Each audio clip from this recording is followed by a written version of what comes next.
युद्धकांड का भाग 2। युद्ध का भयानक आरंभ। रावण की अहंकारी चुनौती। श्री राम लक्ष्मण का अलौकिक पराक्रम और प्रमुख राक्षसों का विनाशकारी वध। प्रिय श्रोताओं, हमारी रामायण की यह पवित्र और भाग्य निर्धारक कथा अब अपने सबसे भीषण, रोमांचक और निर्णायक खंड युद्धकांड के दूसरे भाग में प्रवेश कर चुकी है। सुंदरकांड में हनुमान जी के अद्भुत, अकल्पनीय पराक्रम और युद्धकांड के प्रथम भाग में राम सेतु के अलौकिक निर्माण तथा विभीषण के शरणागत होने के बाद अब वह क्षण आ गया था जब धर्म और अधर्म के बीच सीधा, निर्णायक और महाविनाशकारी टकराव होना था। यह वह चरण है जहां मर्यादा पुरुषोत्तम भगवान श्री राम अपने छोटे भाई लक्ष्मण और अदम्य वानर सेना के साथ अहंकारी रावण के अभेद्य किले लंका के द्वार पर खड़े थे और युद्ध का बिगुल अपनी पूरी भयावहता के साथ बज चुका था, जिसकी गूंज तीनों लोकों में सुनाई दे रही थी और देवताओं के हृदय में भी एक रोमांच भर गया था। हमने पिछले भाग में देखा कि कैसे राम सेतु का अलौकिक निर्माण हुआ, जिसने असंभव को संभव कर दिखाया, और कैसे लाखों करोड़ों वानरों की भक्ति ने एक ऐसा पुल बना दिया जो युगों युगों तक एक चमत्कार के रूप में स्मरण किया जाएगा। हमने यह भी देखा कि कैसे विशाल वानर सेना ने उस सेतु को पार कर लंका की ओर प्रस्थान किया, जिससे रावण के साम्राज्य में पहली बार भय का संचार हुआ, और कैसे रावण के ही धर्मपरायण भाई विभीषण श्री राम की पवित्र शरण में आए, जिससे धर्म की विजय का मार्ग और भी प्रशस्त हुआ। अब हम उस क्षण का विस्तृत वर्णन करेंगे जब युद्ध का वास्तविक भयानक आरंभ होता है, जब रावण अपने अदम्य अहंकार के साथ श्री राम को चुनौती देता है, जब श्री राम और लक्ष्मण अपने अलौकिक दैवीय पराक्रम का प्रदर्शन करते हैं, और जब अनेक प्रमुख शक्तिशाली राक्षसों का एक एक करके विनाशकारी वध होता है, जिससे युद्ध का प्रारंभिक चरण अत्यंत भयंकर, निर्णायक और रक्तरंजित बन जाता है और रावण के अधर्म का पहला बड़ा प्रतिघात होता है। श्री राम की विशाल वानर सेना ने लंका को चारों ओर से घेर लिया था, मानो लंका एक विशाल वानर समुद्र के बीच एक छोटा सा द्वीप बन गई हो। करोड़ों वानर योद्धाओं की प्रचंड गर्जना से लंका की धरती और उसके ऊंचे ऊंचे महल कांप रहे थे। उनकी नींव हिल रही थी। उन्होंने अपने युद्ध के शंखनाद किए, अपनी शक्ति का प्रदर्शन किया और रावण को सीधे, निर्भीक चुनौती दी। उनकी आवाजें लंका के कोने कोने तक पहुंच रही थीं। लंका के भीतर रावण का अहंकार अभी भी चरम पर था। हालांकि उसके मन में हनुमान जी के लंका दहन, समुद्र पर पुल बनने और विभीषण के शरणागत होने की बातें सुनकर एक गहरी बेचैनी और अज्ञात भय भी था, जिसे वह अपनी क्रूरता और गर्जना के पीछे छिपाने का प्रयास कर रहा था। रावण ने अपने दरबार में अपने सभी प्रमुख मंत्रियों और सेनापतियों को बुलाया। उसकी आंखों में क्रोध और मुख पर घमंड था। वह स्वयं को अभी भी अजेय मान रहा था और यह सोच रहा था कि कोई उसे पराजित नहीं कर सकता। उसने अपनी सेना को तुरंत तैयार होने का आदेश दिया और स्वयं लंका के सबसे ऊंचे प्राचीर पर खड़ा हो गया, जहां से वह श्री राम और उनकी विशाल वानर सेना को आसानी से देख सके। उसका 10 मुख और 20 भुजाएं, उसके सिर पर रखा हुआ जगमगाता हुआ मुकुट और उसके हाथों में चमकते हुए दिव्य अस्त्र शस्त्र उसे अत्यंत भयानक, विकराल और शक्तिशाली बना रहे थे, मानो वह स्वयं मृत्यु का प्रतीक हो जो अपने शिकार पर टूट पड़ने को तैयार हो। रावण ने अपनी भयानक, गर्जनापूर्ण आवाज में, जो पूरे वातावरण में गूंज उठी और समुद्र की लहरों तक को शांत कर गई, श्री राम को चुनौती दी। उसके शब्दों में उपहास और तिरस्कार भरा था। हे राम, तू एक साधारण वनवासी मनुष्य है जिसका भाग्य भटकना है, और तूने एक तुच्छ वानर सेना के साथ मेरे अभेद्य सोने के किले लंका पर आक्रमण करने का दुस्साहस किया है। तू नहीं जानता कि मैं तीनों लोकों का स्वामी हूं। मैंने देवताओं को भी पराजित किया है और स्वर्ग में भी मेरा आतंक है। मैंने यमराज और काल को भी अपने वश में किया है। मेरी प्रिय अशोक वाटिका को नष्ट करने वाले और मेरे प्रिय पुत्र अक्षय कुमार को मारने वाले उस वानर को मैंने जीवित छोड़ दिया। यह मेरी उदारता थी, अन्यथा मैं उसे वहीं भस्म कर देता। उसकी राख भी नहीं बचती। तूने अपनी पत्नी को खो दिया है, अब तू क्या कर सकता है? तेरी सीता मेरे पास है और तू उसे कभी वापस नहीं पा सकेगा। मैं तुझे और तेरी वानर सेना को इसी लंका में भस्म कर दूंगा। आज मैं तुझे दिखाऊंगा कि रावण कौन है और मुझसे बैर करने का क्या परिणाम होता है। रावण ने अपनी शक्ति का प्रदर्शन करते हुए अपने भयानक अस्त्र शस्त्रों को चमकाया और अपनी प्रचंड गर्जना से आकाश को भर दिया। उसने अपनी मायावी शक्तियों का भी प्रदर्शन किया, जिससे वानर सेना में भ्रम और भय उत्पन्न हो, जैसे वह राक्षसों को अदृश्य कर दे या भयंकर रूप बना दे। परंतु श्री राम, लक्ष्मण और प्रमुख वानर सेनापति इस पर अविचलित रहे। उनके मुख पर दृढ़ संकल्प था और वे जानते थे कि रावण की माया को कैसे पराजित करना है। श्री राम ने अत्यंत शांत, धीर, गंभीर और दृढ़ वाणी में रावण को प्रत्युत्तर दिया। उनकी आवाज में धर्म, न्याय, मर्यादा और सत्य का असीम बल था, जो रावण के अहंकार पर सीधा प्रहार कर रहा था और उसकी आत्मा को झकझोर रहा था। हे रावण, तूने अधर्म किया है। तूने पराई स्त्री का अधर्म पूर्वक हरण किया है और तूने धर्म का अपमान किया है। यह तेरा सबसे बड़ा पाप है। मैं यहां केवल अपनी पत्नी को वापस लेने नहीं आया हूं, बल्कि धर्म की स्थापना के लिए आया हूं और तुझे तेरे पापों का दंड देने आया हूं। तेरी शक्ति तेरे अहंकार का परिणाम है और तेरा अहंकार ही तेरे विनाश का कारण बनेगा। तू अपने ही कर्मों से नष्ट होगा, क्योंकि धर्म को कोई हरा नहीं सकता। आज धर्म और अधर्म का महायुद्ध होगा, जहां सत्य की विजय होगी और असत्य का नाश। मैं तुझे मारकर सीता को वापस लाऊंगा और धर्म की पुनः स्थापना करूंगा, जिससे तीनों लोकों में न्याय का शासन स्थापित होगा और कोई भी अधर्मी ऐसा करने का दुस्साहस नहीं करेगा। श्री राम के इन वचनों को सुनकर रावण का क्रोध और बढ़ गया।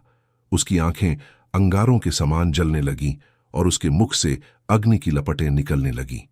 उसने अपनी सेना को तुरंत आक्रमण करने का आदेश दिया और इसी के साथ लंका के विशाल भारी द्वार खुले और युद्ध का बिगुल अपनी पूरी भयावहता के साथ बज उठा, जो ब्रह्मांड में गूंज गया, मानो स्वयं मृत्यु ने अपना शंखनाद किया हो और महाकाल ने तांडव आरंभ कर दिया हो। जैसे ही रावण की सेना ने लंका के विशाल द्वार से बाहर निकलकर वानर सेना पर आक्रमण किया, एक भयानक, विध्वंसक और रक्त रंजित युद्ध का आरंभ हुआ। यह केवल दो सेनाओं का युद्ध नहीं था, बल्कि दो विपरीत विचारधाराओं, धर्म और अधर्म के बीच का महासंग्राम था, जहां न्याय और अन्याय आमने सामने थे और जहां सत्य और असत्य का अंतिम निर्णय होना था। वानर सेना, जो संख्या में करोड़ों थी और श्री राम के प्रति अटूट निष्ठा से भरी थी, अत्यंत पराक्रमी और अदम्य थी। उनके पास कोई विशेष अस्त्र शस्त्र नहीं थे, लेकिन वे अपनी शारीरिक शक्ति, विशाल पत्थरों, उखड़े हुए वृक्षों और अपने प्राकृतिक अस्त्रों जैसे नाखूनों व दांतों का प्रयोग कर रहे थे। वे विशालकाय वृक्षों को जड़ से उखाड़कर राक्षसों पर प्रचंड वेग से फेंक रहे थे, जिससे राक्षस कुचल जाते थे। बड़े बड़े पत्थरों से उन्हें कुचल रहे थे, जिससे उनके शरीर चूर चूर हो जाते थे, और अपने नाखूनों से उनके शरीर को फाड़ रहे थे और दांतों से काट रहे थे, जिससे राक्षस लहूलुहान हो जाते थे। उनकी गर्जना से राक्षस भयभीत हो रहे थे और उन्हें यह समझ नहीं आ रहा था कि एक वानर सेना इतनी शक्तिशाली और प्रकृति से इतनी जुड़ी कैसे हो सकती है, जो प्राकृतिक संसाधनों को ही अपना हथियार बना रही है। रावण की राक्षस सेना अत्यंत क्रूर, भयानक और मायावी थी। उनके पास विभिन्न प्रकार के अस्त्र शस्त्र थे, जैसे भयानक भाले, तीखी तलवारें, वज्र के समान गदाएं, विशाल त्रिशूल और विषैले बाण, जो वानरों के प्राण हर लेते थे। वे भयानक और विकराल रूप धारण कर लेते थे, जिससे वानर भयभीत हों, और मायावी शक्तियों का प्रयोग करते हुए वानरों को भ्रमित करते थे, जिससे वे अपने ही साथियों पर आक्रमण करें या अदृश्य होकर उन पर हमला करें। उनकी गर्जना भी भयानक थी और वे वानरों को डराने का प्रयास कर रहे थे, अपनी क्रूरता और शक्ति का प्रदर्शन करते हुए। युद्ध भूमि रक्त से लाल हो गई थी। ऐसा लग रहा था मानो धरती ने रक्तपान कर लिया हो और उसकी प्यास बढ़ गई हो। चारों ओर से चीख पुकारें आ रही थीं, अस्त्र शस्त्रों की भयानक खड़खड़ाहट थी और दोनों ओर से योद्धाओं के गिरने की आवाजें थीं, जो युद्ध की भयावहता को दर्शा रही थीं। यह एक अत्यंत भयानक दृश्य था, जहां जीवन और मृत्यु का भीषण तांडव हो रहा था और हर पल हजारों प्राणों का बलिदान हो रहा था।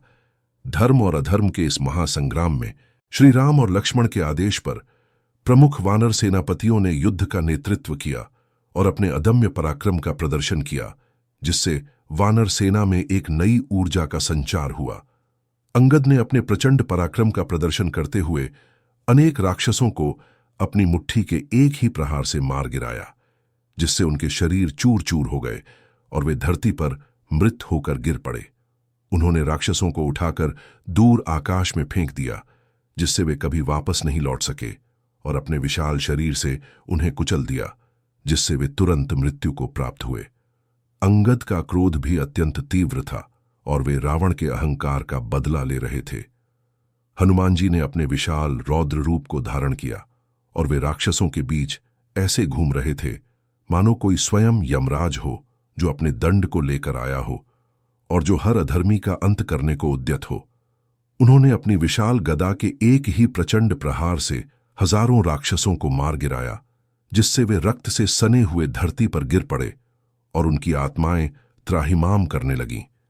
वे एक ही झटके में बड़े बड़े शक्तिशाली राक्षसों को उठाकर दूर फेंक देते थे और उनकी चीख पुकार से पूरा युद्ध क्षेत्र गूंज उठता था, जिससे अन्य राक्षसों में भय फैल जाता था और वे हनुमान जी के सामने आने से कतराते थे। सुग्रीव ने भी अपने बाहुबल और शौर्य का प्रदर्शन किया। उन्होंने विशाल वृक्षों और पत्थरों से राक्षसों पर आक्रमण किया और अनेक शक्तिशाली राक्षसों को अपनी प्रचंड शक्ति से पराजित किया, जिससे वे धरती पर गिर पड़े। सुग्रीव अपनी सेना का नेतृत्व भी कर रहे थे और उन्हें प्रेरित कर रहे थे। जांबवान अपनी बुद्धिमत्ता और युद्ध कौशल के साथ राक्षसों को पराजित कर रहे थे। वे अपनी रणनीति से राक्षसों को भ्रमित कर रहे थे और उन्हें आसानी से मार रहे थे, जिससे वे समझ नहीं पा रहे थे कि उन्हें क्या करना चाहिए और वे कहां से हमला करें। जांबवान के मार्गदर्शन से वानर सेना और भी प्रभावी ढंग से लड़ रही थी। प्रारंभिक युद्ध में वानर सेना ने अपनी संख्या बल, अदम्य उत्साह और श्री राम के प्रति अटूट निष्ठा से राक्षसों को भारी क्षति पहुंचाई। अनेक राक्षस मारे गए और रावण की सेना में भय का संचार हुआ, जिससे उनके मनोबल में भारी कमी आई और वे पीछे हटने लगे। जब रावण ने देखा कि उसकी प्रारंभिक सेना को भारी क्षति हो रही है और वानर सेना अदम्य साहस से लड़ रही है और उसके सामान्य योद्धाओं से हार नहीं मान रही है, तो उसने अपने सबसे शक्तिशाली, अनुभवी और क्रूर सेनापतियों को युद्ध में भेजा। ये राक्षस सेनापति अत्यंत पराक्रमी, मायावी और भयानक थे और उन्होंने वानर सेना के लिए बड़ी चुनौती खड़ी की और युद्ध को और भी भीषण बना दिया। सबसे पहले अकंपन नामक एक विशालकाय राक्षस सेनापति युद्ध में आया। वह अत्यंत भयानक था और उसके पास शक्तिशाली अस्त्र शस्त्र थे जो पल भर में वानरों का संहार कर सकते थे। अकंपन ने अपनी मायावी शक्तियों का प्रयोग करते हुए वानर सेना पर भीषण आक्रमण किया। वह बाणों की वर्षा कर रहा था और अपने भयानक शस्त्रों से वानरों को भारी क्षति पहुंचा रहा था, जिससे अनेक वानर गिर पड़े और घायल हो गए। अंगद और अन्य वानर सेनापतियों ने अकंपन को रोकने का प्रयास किया, लेकिन वह अत्यंत शक्तिशाली था और उन्हें लगातार पीछे धकेल रहा था। तब हनुमान जी ने अकंपन का सामना किया। हनुमान जी ने अपनी गदा के एक ही प्रचंड प्रहार से अकंपन के रथ को तोड़ दिया, जिससे वह चूर चूर हो गया और उसे धरती पर गिरा दिया।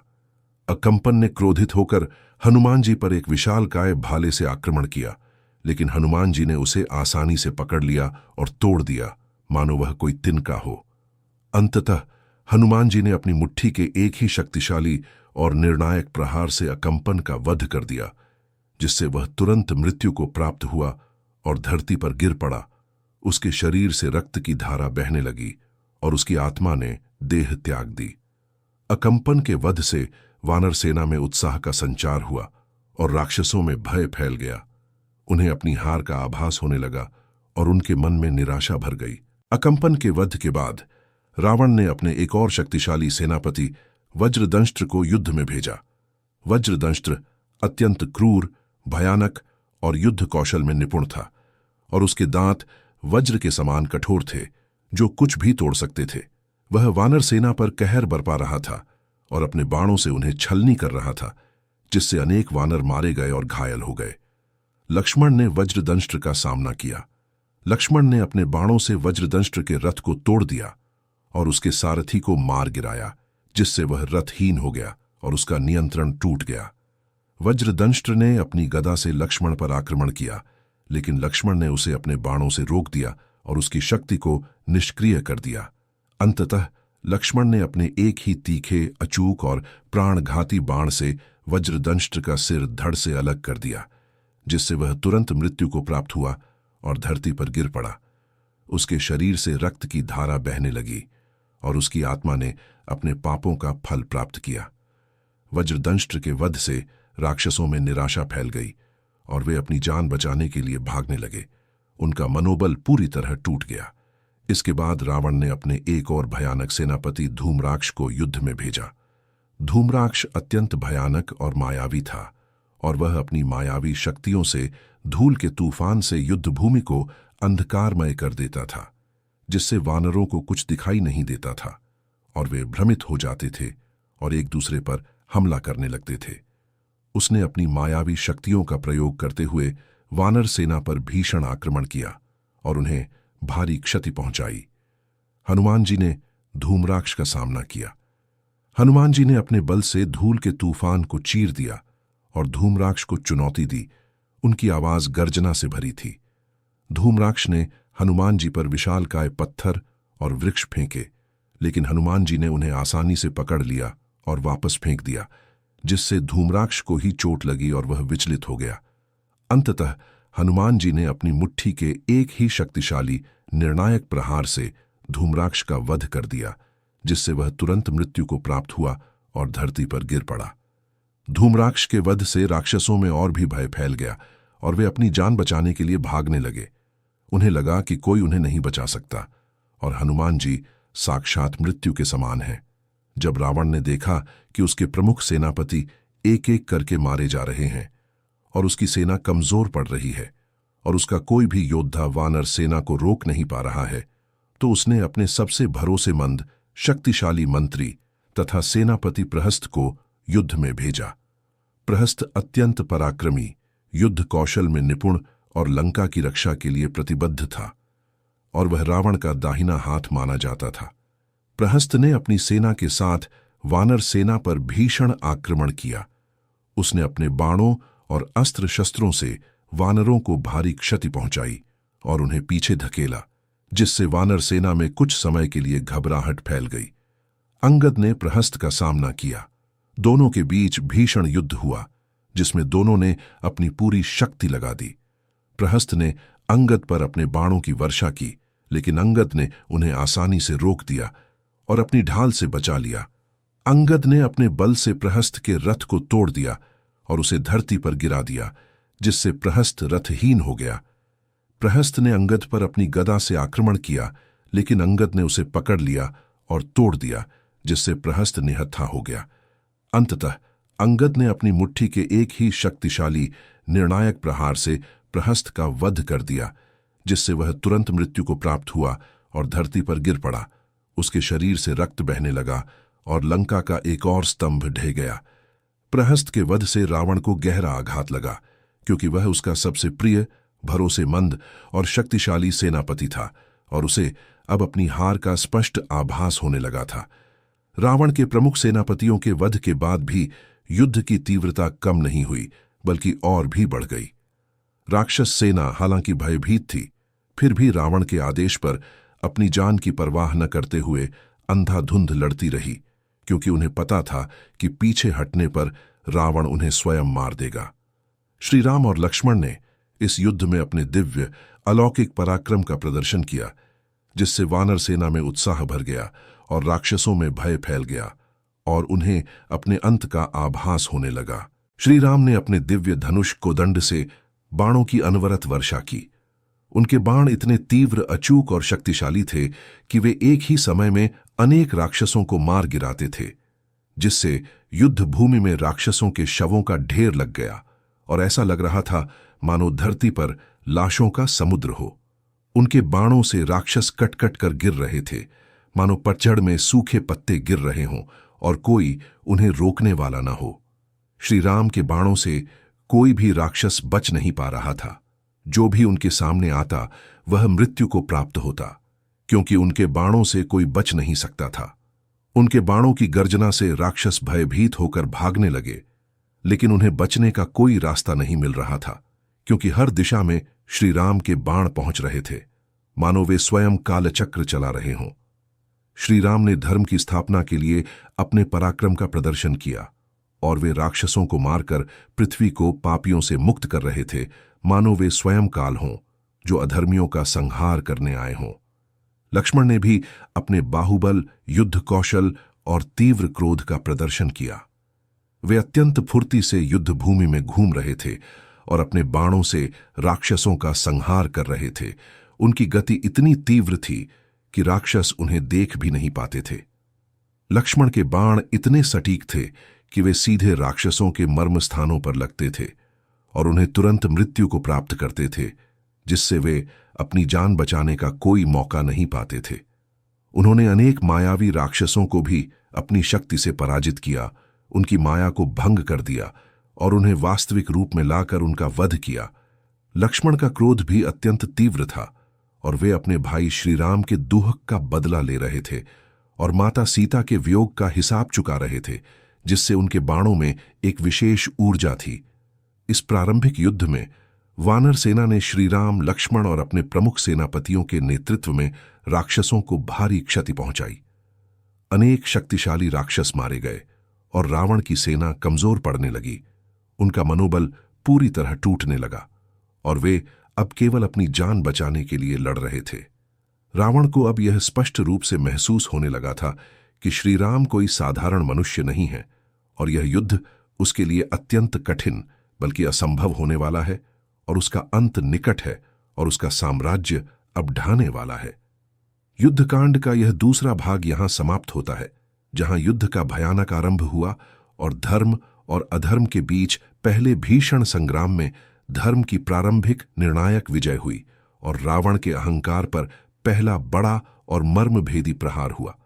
अब हम युद्धकांड के अगले भाग में प्रवेश करेंगे, जहां युद्ध और भी भीषण होगा और रावण अपने सबसे शक्तिशाली अजेय योद्धाओं को मैदान में उतारेगा, जिससे श्री राम और लक्ष्मण को नई और भयानक चुनौतियों का सामना करना पड़ेगा।